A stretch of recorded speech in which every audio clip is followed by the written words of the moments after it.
اور ان کے خلاف پہلے بھی کافی ایلیگیشنز تھے، ان کے خلاف پہلے بھی کافی باتیں تھیں، اور یہ وہ لوگ ہیں جو سابقہ ادوار میں اپنی منمانیاں کرتے رہے ہیں، یہ سیاسی مافیا کے لیے کام کرتے رہے ہیں، یہ قبضہ مافیا کے لیے کام کرتے رہے ہیں، اور ان کو کوئی پوچھنے والا نہیں تھا۔ اس وقت یہ ڈسٹرکٹ قصور کے جو ڈسٹرکٹ آفیسر تھے ٹریفک کے، ان کو رنگے ہاتھوں پکڑا گیا ہے، اور پھر اس کے بعد عثمان بزدار نے اس کے اوپر نوٹس لیا۔ انعام غنی جو آئی جی ہیں پنجاب کے، انہوں نے اس کے اوپر نوٹس لیا۔ نہ صرف ان کے خلاف محکمانہ کارروائی کا حکم جاری ہو گیا ہے، بلکہ ان کو ایک تو معطل کیا گیا ہے، اور ساتھ محکمہ اینٹی کرپشن کو جو ہدایات دی گئی ہیں، محکمہ اینٹی کرپشن سے یہ کہا گیا ہے، ڈی جی اینٹی کرپشن سے گوہر نفیس سے یہ کہا گیا ہے کہ وہ اس سارے معاملے کی چھان بین کر کے کہ اس ڈی ایس پی کے علاوہ جو باقی لوگ ملوث ہیں ان سارے کے سارے لوگوں کے خلاف کارروائی کی جائے، اور یہ جو پورا ایک سکینڈل تھا جو ٹریفک پولیس کا قصور میں، وہ سارے کا سارا سامنے آنا چاہیے، اور ان لوگوں کے خلاف کارروائیاں ہوں، اور ان لوگوں کو بالکل معافی نہیں ملنی چاہیے۔ پھر جو انعام غنی ہے اس نے نہ صرف یہ معاملہ اٹھایا، بلکہ اس نے ڈی جی اینٹی کرپشن سے ملاقات کر کے ان کو باقی جو پولیس افسران ہیں، مختلف پولیس افسران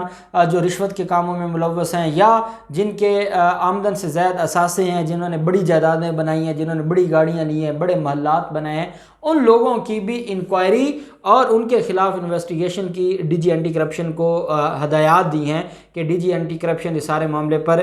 جو انکوائری کریں، اور اس کی رپورٹ انعام غنی آئی جی پنجاب کو بھی بھیجیں، اور کارروائی کر کے ان کے خلاف مقدمات درج کیا جائے، اور مقدمات درج کر کے ان کو کیف کردار تک پہنچایا جائے۔ اگر بیوروکریسی، اگر یہ جو افسر شاہی ہے، اگر یہ جو افسران ہیں، ان سے جب تک کرپشن نہیں ختم ہوتی تب تک ملک کے مسائل حل نہیں ہو سکتے، اور یہ بڑی اہم چیز ہے کہ ان لوگوں کے خلاف کارروائیاں شروع ہو گئی ہیں۔ پھر ہم دیکھتے ہیں وزیر اعلیٰ عثمان بزدار اور پنجاب حکومت کی طرف سے جو فیکٹس اینڈ فگرز سامنے آئے ہیں، اور یہ ہیں قبضہ مافیا کے خلاف۔ آپ جانتے ہیں لاہور میں جو قبضہ مافیا تھے ان کے خلاف جو کارروائیاں ہوئیں، اس میں کھوکھر برادران تھے، اس میں تیفی بٹ تھا، اس میں منشا بم تھا، باقی 10 جو بڑے بدماش تھے لاہور کے، ان سارے لوگوں کے خلاف کارروائیاں ہوئیں۔ اور اب یہ جو فگر میں آپ کو بتا رہا ہوں جو حکومت پنجاب نے جاری کیا ہے، یہ ہے ریاستی زمین کا، جو سرکاری زمین تھی، جو سرکار کی زمین تھی، اس پر جو غیر قانونی قبضے تھے، یا جو غیر قانونی طریقے سے وہ ایکوائر کی گئی تھیں پراپرٹیز۔ جیسے ہم نے بات کی کہ ایل ڈی اے کے جو 13,000 سم تھنگ جو پلاٹ تھے، وہ نواز شریف نے اپنے ایم پی ایس کو نوازا، ایک ایم پی اے کو 14 پلاٹ دیے، سینیٹرز کو پلاٹ دیے، اور یہ کب؟ جب یہ خریداری کرتے تھے، جس پر مریم نواز آج کل کہتی ہیں کہ میرے باپ کا جو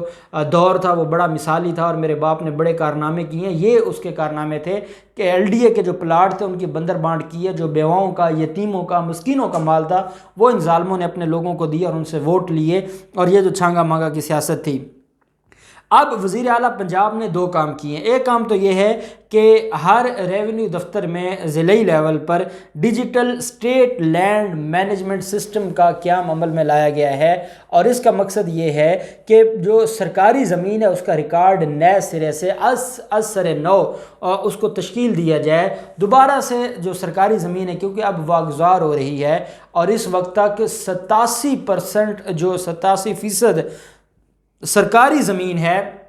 پنجاب میں وہ واگزار کروا لی گئی ہے۔ اب اس کا ڈیٹا بھی ساتھ ساتھ انہوں نے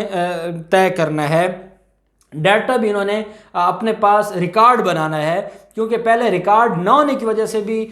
یہ ساری چیزیں پتہ نہیں چلتا تھا کہ یہ جو زمین ہے یہ سرکار کی ہے یا پرائیویٹ ہے، کس کی زمین ہے۔ اور پہلے تو آپ کو پتہ ہے جو ہماری سابقہ حکومتیں تھیں ان کی سرپرستی میں وہ خود بھی قبضہ مافیا تھے، اور جو ان کے ساتھ حکومت میں لوگ شامل ہوتے تھے وہ بھی قبضہ مافیا، تو یہ مل کر یہ سارا کھیل کھیلتے تھے، اور وہ کھیل کھیلتے کھیلتے یہاں تک آ پہنچا کہ انہوں نے 87% جو سرکاری زمین تھی اس پر قبضے کروا دیے تھے۔ اب وزیر اعلیٰ پنجاب کی طرف سے جو فگر سامنے آیا ہے کہ 1,46,795 ایکڑ سرکاری زمین پنجاب سے واگزار کروائی ہے وزیر اعلیٰ عثمان بزدار، پنجاب حکومت، anti corruption, police, revenue authorities اور ضلعی انتظامیہ، جو ہر ضلع کی انتظامیہ ہے، ان کی کوششوں سے اور ان کی محنت سے 1,46,795 ایکڑ سرکاری اراضی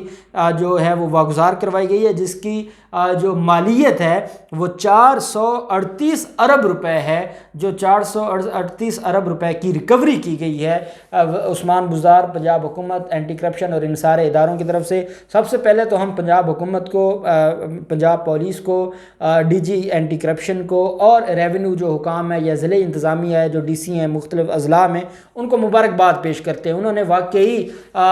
حکومت چلانے کا حق ادا کیا ہے اور انہوں نے واقعی ان لوگوں کے خلاف بڑی کارروائیاں کی ہیں۔ اور آپ کو تو پتہ ہے ہم نے جہاں بھی کوئی کارروائی ہوئی ہے آپ کو اس سے آگاہ رکھا ہے کہ کیسے قبضہ مافیا کے خلاف کارروائیاں ہو رہی ہیں، اور جتنے بڑے لیول پر یہ کارروائی ہوئی ہے تو میں سمجھتا ہوں کہ انشاءاللہ یہ کارروائی اگر ایسے چلتی رہی تو نہ لاہور میں کوئی